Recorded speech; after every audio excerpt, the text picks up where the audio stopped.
우리는 예수님의 산상수훈 중에 팔복을 3주째 나누고 있습니다.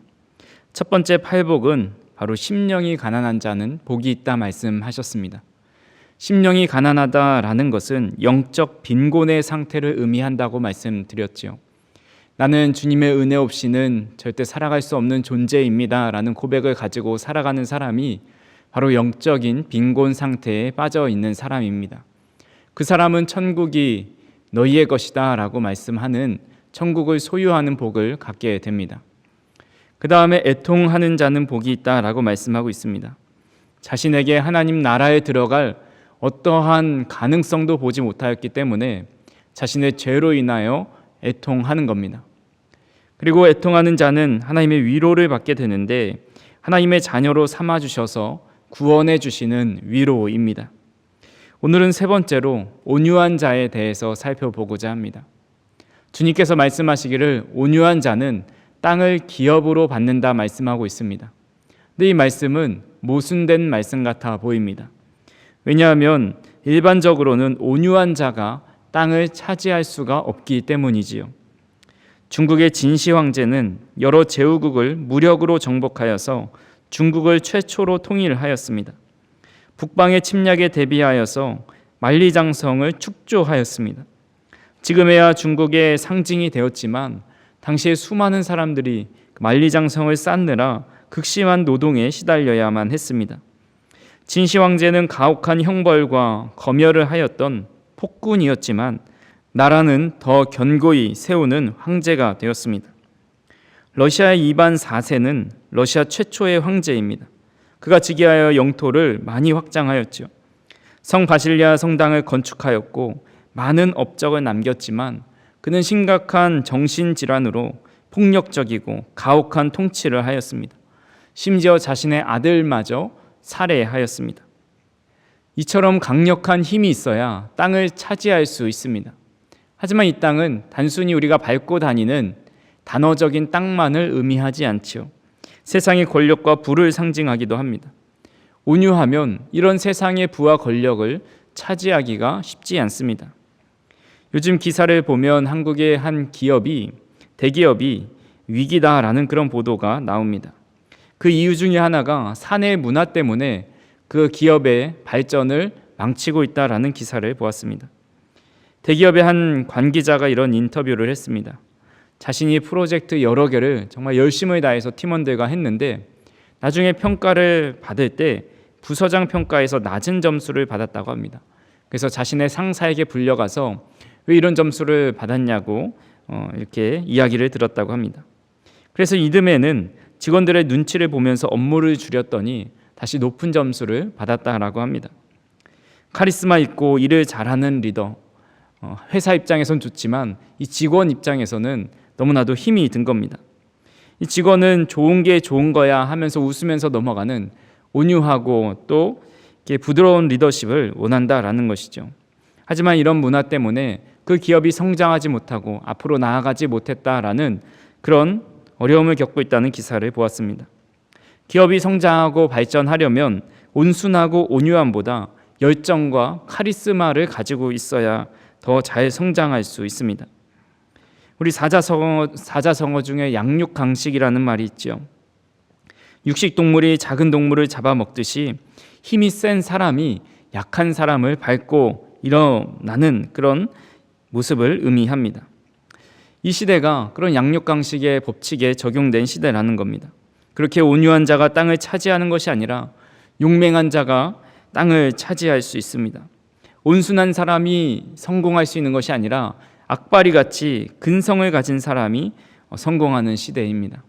하지만 주님께서는 온유한 자가 복이 있어서 그 사람이 땅을 기업으로 받을 것이다 라고 말씀하고 있습니다.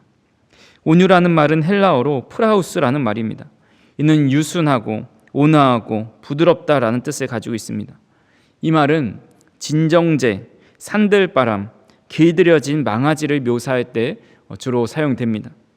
그래서 우리는 이 시간에 주님께서 말씀하신 온유한 사람의 모습이 어떤 모습인지를 살펴보고 우리에게 주신다고 약속하신 땅이 무엇인지를 살펴보고자 합니다. 온유한 사람의 모습은 첫 번째로 이 겸비한 사람입니다. 셰익스피어의 줄리어스 시저에 이런 내용이 있습니다. 카시우스는 브루투스에게 말을 합니다. 왜 시저라는 거대한 인물이 마치 거대한 신처럼 이 세상에 군림하고 우리는 그의 다리 밑으로 비천하게 기어다니는 존재가 되었는가? 이 구절로 인해서 시저의 다리 아래로 사람들이 지나간다라는 말이 생겼습니다. 이 말은 시저의 권력이 너무나도 커져서 스스로를 특별하게 여기는 겁니다. 그리고 나머지 다른 사람들을 하찮게 여기면서 자신이 지은 그 다리 밑으로, 자신의 권력 밑으로 사람들이 다 기어다니는 그런 존재로 여길 만큼 교만한 마음을 의미합니다. 이스라엘 백성들이 출애굽하려고 했을 때 애굽 왕 바로는 이스라엘 백성들을 나가지 못하도록 막아섰습니다. 그때 하나님께서 모세와 아론을 통해서 바로 왕에게 이렇게 말하라고 말씀하십니다. 출애굽기 10장 3절에 모세와 아론이 바로에게 들어가서 그에게 이르되 히브리 사람의 하나님 여호와께서 말씀하시기를 내가 어느 때까지 내 앞에 겸비하지 아니하겠느냐? 내 백성을 보내라. 그들이 나를 섬길 것이라. 바로 왕은 스스로를 높이고 교만하여서 가장 위대하다라는 생각을 하고 있었습니다. 이것이 바로 겸비하지 않은 마음, 즉 교만한 마음이라는 것입니다. 그렇게 겸비하다는 것은 하나님 앞에 자신을 낮추고 주님의 말씀에 순종하는 마음을 의미합니다. 하나님을 경외하면서 겸손한 자세를 갖는, 또한 하나님 앞에서 자신의 연약함을 인정하는 그런 마음입니다. 이런 겸비함의 모습 속에 우리가 앞전에 살펴보았던 두 가지 복의 모습이 보이지 않습니까? 하나님 앞에서 자신을 낮추는 이런 심령의 가난한 자의 모습, 그리고 자신의 연약함을 인정하면서 애통하는 마음이 생각납니다. 즉 이런 심령이 가난한 자와 애통하는 자의 마음을 겪고 나서야 온유해지고 또 하나님 앞에 자신을 낮추고 겸비할 수 있다는 겁니다. 늘 하나님 앞에 겸손한 모습으로 살았던, 자신의 연약함을 인정한 사람이 바로 사도 바울입니다. 그는 디모데전서 1장 15절에서 이렇게 고백합니다. 미쁘다 모든 사람이 받을 만한 이 말이여 그리스도 예수께서 죄인을 구원하시려고 세상에 임하셨다 하였도다. 죄인 중에 내가 괴순이라. 사도 바울처럼 의롭게 살아간 사람도 없습니다. 그처럼 완벽하게 율법을 지킨 사람도 없습니다. 사도 바울은 자신을 향해서 나는 율법에 대하여 완전한 자다라고 자신할 정도로 율법을 잘 지켰던 사람입니다. 하지만 그가 하나님 앞에 서자 나는 죄인 중에 괴수라고 고백을 합니다. 또 그의 다른 고백이 있습니다. 고린도전서 15장 5절에서 9절입니다. 게바에게 보이시고 후에 12 제자에게와 그 후에 500여 형제에게 일시에 보이셨나니 그 중에 지금까지 대다수는 살아있고 어떤 사람은 잠들었으며 그 후에 야고보에게 보이셨으며 그 후에 모든 사도에게와 맨 나중에 만삭되지 못하여 난 자 같은 내게도 보이셨느니라. 나는 사도 중에 가장 작은 자라. 나는 하나님의 교회를 박해하였으므로 사도라 칭함 받기를 감당하지 못할 자니라. 사도 바울은 예수님께서 사도와 제자들에게 나타나신 그 순서를 열거하고 있습니다. 첫 번째가 베드로이고 그 다음에 나머지 제자들, 그리고 500여 형제, 그 후에 야고보와 모든 사도에게 나타났고 자신에게는 맨 마지막에 나타났다고 말씀하고 있습니다. 나는 사도 중에 가장 작은 자이고 사도라 칭함을 받을 수도 없는 그런 자라고 고백하고 있습니다. 이것이 바로 하나님 앞에서 겸비한 마음이고 또 온유한 마음이라 할 수 있습니다. 두 번째로 온유한 자는 하나님의 말씀에 순종합니다. 성경에서 인간을 향해서 온유한 자라고 평가한 사람은 모세가 유일합니다. 민수기 12장 3절입니다. 이 사람 모세는 온유함이 지면의 모든 사람보다 더하더라. 모세가 어떤 인물이라는 것을 우리는 너무나도 잘 알고 있습니다. 그래서 모세가 온유하다라는 말을 듣고 모세가 과연 온유한가라는 의문이 생깁니다. 왜냐하면 그는 40세까지 혈기왕성하여서 그 혈기로 사람을 죽이기까지 하였기 때문입니다. 40년 광야 생활을 보내고 하나님 앞에 부르심을 받았지만 그는 시내산에서 금송아지를 놓고 우상숭배하는 자들을 바라볼 때 하나님께서 친히 적어주신 그 십계 돌판을 집어 던져버렸습니다. 이스라엘 백성들이 불평과 원망을 할 때 그들을 향해서 분노하였습니다. 하지만 하나님은 모세를 향해서 그의 온유함이 지면의 모든 사람보다 더하다고 말씀하고 있습니다. 이것은 그가 늘 하나님의 말씀에 순종하였고 하나님의 뜻에 복종하는 삶을 살았기 때문입니다. 모세는 40년 동안 광야에서 너무나도 큰 고생을 하였습니다. 이스라엘 백성들에게 원망이란 원망은 다 들었습니다. 말이 40년이지 진짜 40년 동안 광야에서 200만 명의 백성을 이끌고 나온다는 것은 정말 힘든 일이었을 겁니다. 그 40년의 열매로 이제 가나안 땅을 목전에 두고 있습니다. 근데 하나님께서는 모세에게 그 땅에 들어갈 수 없다고 말씀합니다. 신명기 32장 52절에 보시면 내가 이스라엘 자손에게 주는 땅을 맞은편에서 바라보기는 하려니와 그리로 들어가지는 못하리라 하시니라. 그동안 40년 동안 엄청 고생을 했는데 그는 무리바 물에 하나님의 말씀에 온전히 순종한 그 잘못 하나 때문에 결국 가나안 땅에 들어가지 못하게 되었습니다. 저 같으면 너무 억울해서 하나님 앞에 따졌을 것 같습니다. 하나님, 제가 40년 동안 하나님 말씀에 순종해서 살다가 정말 너무 욱해서 딱 한 번 하나님의 말씀에 불순종했는데 그것 좀 용서해 주시면 안 되겠습니까? 저 그냥 들어가면 안 되겠습니까? 어차피 나이가 이제 120세가 다 됐으니 어차피 죽을 거 가나안 땅에 한번 들어갔다가 죽겠다라고 생각했을 수도 있습니다. 하지만 모세는 하나님께서 들어가지 말라 하셨을 때 그 말씀에 순종하였고 하나님의 뜻에 복종하였습니다. 그는 자신의 연약함을 알고 하나님의 말씀에 순종하고 하나님의 뜻에 복종하였기 때문에 그렇게 하나님의 말씀에 따르고 말씀에 복종하는 사람을 성경은 온유한 자, 즉 지면의 모든 사람보다 그의 온유함이 더한다라고 평가하고 있는 것입니다. 그렇게 온유한 사람은 늘 하나님의 말씀에 순종하고 하나님의 뜻이 있겠다고 믿음으로 복종하는 사람입니다. 세 번째로 온유한 자는 부드러움 속에 강함을 가지고 있는 사람입니다. 온유함은 온화함과 부드러움, 억제된 성품이지만 그것이 약하다는 의미는 아닙니다. 이것을 제어된 힘이라고 표현하는 분도 있습니다. 예수님은 자기 스스로 온유하다고 말씀하셨습니다. 마태복음 11장 29절에 나는 마음이 온유하고 겸손하니 나의 멍에를 메고 내게 배우라. 그리하면 너희 마음이 쉼을 얻으리니. 예수님께서 스스로 온유하고 겸손하다고 말씀하셨다고 해서 예수님이 결코 약하다는 뜻은 아닙니다. 예수님께서 십자가에 못 박혀 죽으셨다 하더라도 이 권력보다 더 힘이 없으시다는 의미가 아닙니다. 예수님은 하나님이시기 때문에 전지전능하시고 가장 위대하시고 강하신 분이십니다. 하지만 예수님은 인간의 몸을 입고 스스로를 절제하셨습니다. 베드로전서 2장 23절에 이렇게 말씀합니다.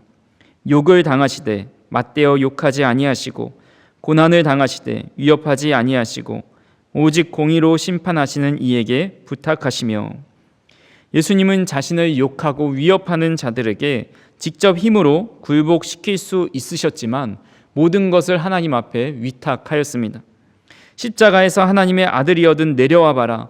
사람들이 조롱할 때 예수님은 내려와서 그들을 진멸하실 수 있으셨지만 끝까지 그들에게 부드럽고 온화하게 대하셨습니다. 오히려 그들의 죄를 사하여 달라고 하나님 앞에 간구했습니다. 강하다는 것은 단단하고 뾰족한 것이 아니라 따뜻한 사랑에 있습니다. 프랑스의 영웅 나폴레옹은 날카로운 무기와 강력한 군대로 전 세계를 주름잡았습니다. 하지만 그가 전쟁에서 패하고 유배지에서 마지막 말년을 보낼 때에 그는 이렇게 고백했습니다. 나는 힘으로 세상을 정복하려고 했으나 실패했다. 그러나 저 나사렛 예수는 사랑으로 온 세상을 정복하였다. 노자라는 분은 물은 부드럽지만 강한 바위도 깎아낸다라고 말했습니다. 물처럼 부드러운 것이야말로 진정한 강함이라고 말하는 것입니다. 잠언에도 비슷한 말씀이 있습니다. 잠언 15장 1절에 유순한 대답은 분노를 쉬게 하여도 과격한 말은 노를 격동하느니라. 부드러운 말은 분노를 쉬게 하지만 강한 말은 그 사람을 더 격동하게 만듭니다. 그렇게 진정한 강함은 상대를 짓누르는 강함, 힘이 아닙니다. 그것이 강함이었다면 예수님은 로마를 힘으로 정복하셨을 겁니다. 예수님은 천군 천사를 동원해서 로마 제국을 무너뜨리셨을 겁니다. 하지만 예수님은 힘으로 로마를 굴복시킨 것이 아니라 그리스도의 사랑으로 물들어 버리게 하셨습니다. 로마를 기독교 국가로 만드셨습니다. 온유한 자는 절제된 강함을 가진 부드럽고 온화한 사람입니다. 네 번째로, 온유한 자는 너그럽게 용서하는 사람입니다. 온유함과 용서하는 마음은 밀접하게 연결되어 있습니다. 골로새서 3장 12절에서 13절 말씀입니다. 그러므로 너희는 하나님이 택하사 거룩하고 사랑받는 자처럼 긍휼과 자비와 겸손과 온유와 오래 참음을 옷 입고 누가 누구에게 불만이 있거든 서로 용납하여 피차 용서하되 주께서 너희를 용서하신 것 같이 너희도 그리하고. 주님께서 너희를 용서하신 것 같이 너희도 피차 용서하라고 말씀합니다. 예수님께서 용납하시고 용서하신 그 겸손과 온유함을 닮아가라는 뜻입니다. 예수님은 십자가에서 극심한 고통을 받으시면서도 자신을 못 박는 자들을 용서하셨습니다. 다윗은 사울이 무고한 자신을 죽일 듯이 달려들어도 2번이나 그 원수를 갚을 일이 생겼지만 그는 원수를 갚는 대신에 그를 용서하고 선처해 주었습니다. 이 사울이 자신을 2번이나 용서해 주었다라는, 목숨을 살려 주었다라는 이 다윗의 말을 듣고 이렇게 말을 합니다. 사무엘상 24장 17절에서 19절입니다. 다윗에게 이르되 나는 너를 학대하되 너는 나를 선대하니 너는 나보다 의롭도다. 내가 나 선대하는 것을 오늘 나타냈나니 여호와께서 나를 내 손에 넘기셨으나 내가 나를 죽이지 아니하였도다. 사람이 그의 원수를 만나면 그를 평안히 가게 하겠느냐? 내가 오늘 내게 행한 일로 말미암아 여호와께서 내게 선으로 갚으시기를 원하노라. 사람이 원수를 만나면 원수를 갚는 것이 본래의 마음입니다. 하지만 다윗은 원수와 같은 사울을 죽일 기회가 2번이나 있었지만 그를 죽이지 않고 사울의 악행에 선대하였습니다. 그를 용서하면서 놓아주었습니다. 이것이 바로 예수님이 가지고 계신 온유의 마음입니다. 마지막으로, 온유한 자는 만족할 줄 아는 사람입니다. 온유한 자는 욕망을 품기보다는 하나님께서 공급해 주시는 모든 것으로 말미암아 만족하고 자족할 수가 있습니다. 사도 바울은 빌립보서 4장 11절에서 12절에 이렇게 고백합니다. 내가 궁핍함으로 말하는 것이 아니니라. 어떠한 형편에든지 나는 자족하기를 배웠노니 나는 비천에 처할 줄도 알고 풍부에 처할 줄도 알아. 모든 일 곧 배부름과 배고픔과 풍부와 궁핍에도 처할 줄 아는 일체의 비결을 배웠노라. 바울은 자신을 구원해 주신 은혜가 너무 컸기 때문에 하나님께서 어떤 곳에 자기를 두시든지 사람들이 자신을 어떻게 평가하든지 개의치 않아 했습니다. 무엇이든지 어디에서든지 그는 만족하였습니다. 존 버년이 온유함에 대해 이렇게 말했습니다. 엎드린 자는 넘어질 것을 걱정할 필요가 없다. 잃을 것이 없다. 온유한 자는 결코 자신을 변호하지 않는다. 자신은 그 무엇에 대해서도 자격이 없다라는 걸 알기 때문이다. 그는 자신에게 일어난 일에 대해 결코 화를 내지 않는다. 그는 자신의 몫을 가지려고 뛰어다니지도 않는다. 이미 자신의 죄에 대해 마음을 찢으며 죄의 결과에 대해 이미 애통하며 울고 있다. 거룩하신 하나님 앞에 겸허하게 서 있으며 자신에 대해 아무것도 칭찬하지 않는다. 하나님 앞에 아무런 자격도 없다라는 것을 알기 때문에 지금의 상황이 이러하든 저러하든 상관하지 않을 수 있는 겁니다. 우리를 솔로몬처럼 높은 자리에 앉히시든지 아님 욥처럼 아주 비참하고 낮은 자리에 앉히시든지 불평하지 않고 원망하지 않을 수 있는 겁니다. 이미 자신을 구원해 주신 그 은혜가 너무 크기 때문에 하나님과 다투지 않고 하나님께 원망하지 않는 마음, 그것이 바로 온유한 마음입니다. 지금까지 우리는 온유한 자의 5가지의 모습을 살펴보았습니다. 물론 더 많은 모습이 나오겠지만 일반적으로 5가지의 모습을 살펴보았습니다. 이런 온유한 자의 모습과 우리의 자신의 모습을 한번 비교해 보기를 원합니다. 제가 온유한 사람의 5가지 모습에 대해 질문을 드릴 건데 마음속으로 네 혹은 아니요라고 한번 대답을 해보시기를 바랍니다. 성도님들은 하나님 앞에 겸비하십니까? 성도님들은 하나님의 말씀에 순종하십니까? 성도님들은 부드러운 마음을 가지고 계십니까? 성도님들은 너그럽게 용서하십니까? 성도님들은 만족할 줄 아십니까? 이 5가지 질문에 모두 다 네라고 대답하기는 쉽지 않습니다. 이런 온유한 자의 모습 그대로 살아가기는 너무 어렵습니다. 우리 인간은 겸비하지 못하고 말씀에 순종하지 못하고 부드럽기보다는 날카롭고 딱딱합니다. 다른 사람을 용서하지 못하고 우리의 삶에 만족하지 못합니다. 존 메가더 목사님은 온유가 이렇게 외친다고 말합니다. 온유함은 이렇게 말한다. 나 스스로는 모든 것이 불가능합니다. 그러나 하나님으로는 모든 것이 가능합니다. 온유함은 또 이렇게 말한다. 나를 위해서는 아무런 변호도 하지 않습니다. 하나님을 위해서는 내 생명을 바치겠습니다. 이렇듯 온유는 우리 마음 가운데 만들어낼 수 있는 것이 아닙니다. 하나님께서 빚어주시고 허락해 주시는 성품이라 할 수 있습니다. 사도 바울은 이런 온유함이 성령의 열매를 통해 나타난다고 말씀하고 있습니다. 갈라디아서 5장 22절에서 23절입니다. 오직 성령의 열매는 사랑과 희락과 화평과 오래 참음과 자비와 양선과 충성과 온유와 절제니 이 같은 것을 금지할 법이 없느니라. 성령으로 충만해져서 맺게 되는 열매 중에 하나가 바로 온유라는 겁니다. 에스겔 선지자도 동일하게 말씀합니다. 에스겔 36장 26절입니다. 또 새 영을 너희 속에 두고 새 마음을 너희에게 주되 너희 육신에서 굳은 마음을 제거하고 부드러운 마음을 줄 것이며. 우리는 우리 스스로 이 굳은 마음을 부드럽게 만들 수 없습니다. 온유한 마음을 만들어 갈 수 없습니다.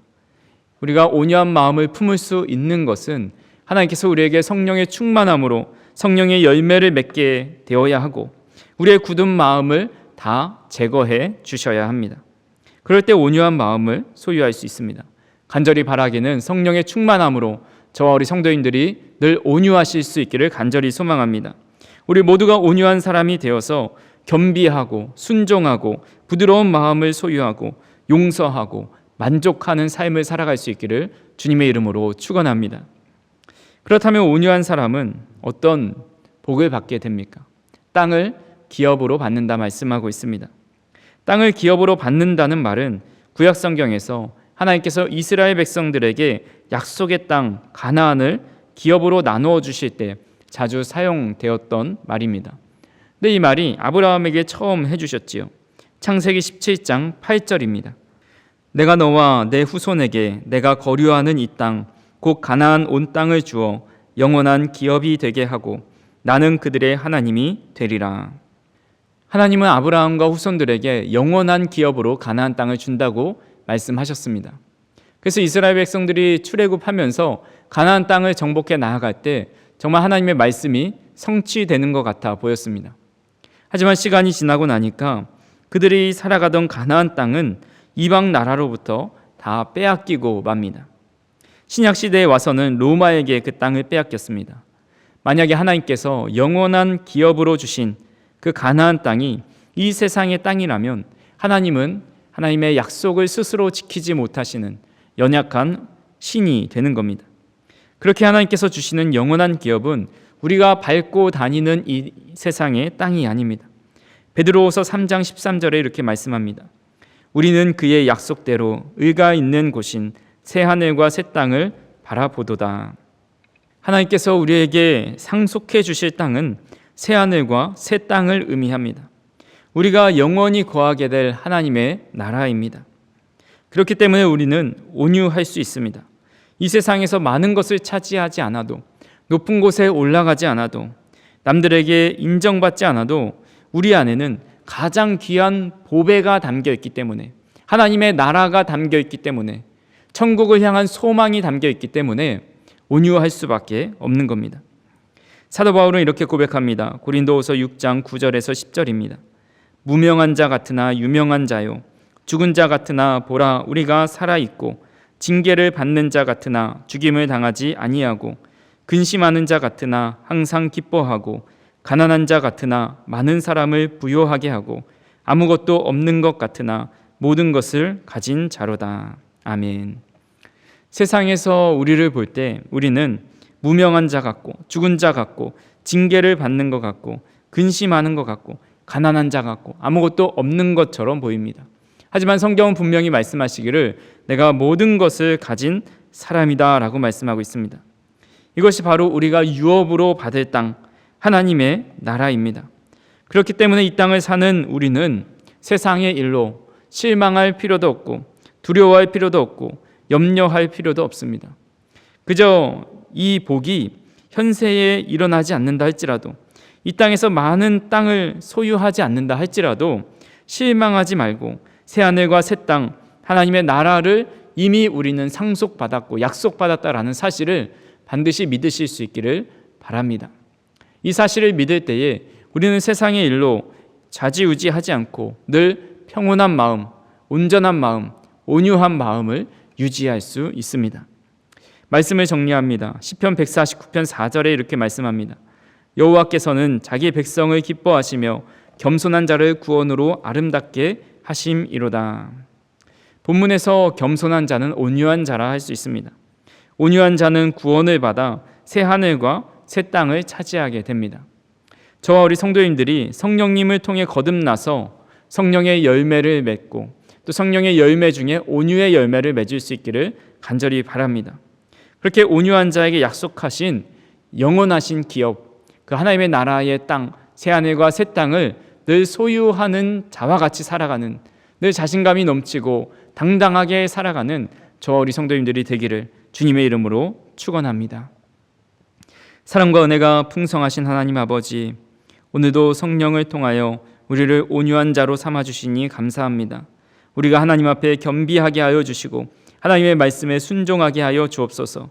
늘 부드러운 마음속에 중심에는 흔들리지 않는 강한 믿음을 더하여 주시고 다른 사람을 너그럽게 용서하게 하여 주시고 또 늘 우리의 삶 속에서 자족하며 만족해하는 그런 삶을 살아갈 수 있도록 인도하여 주옵소서. 예수님의 이름으로 기도하옵나이다. 아멘.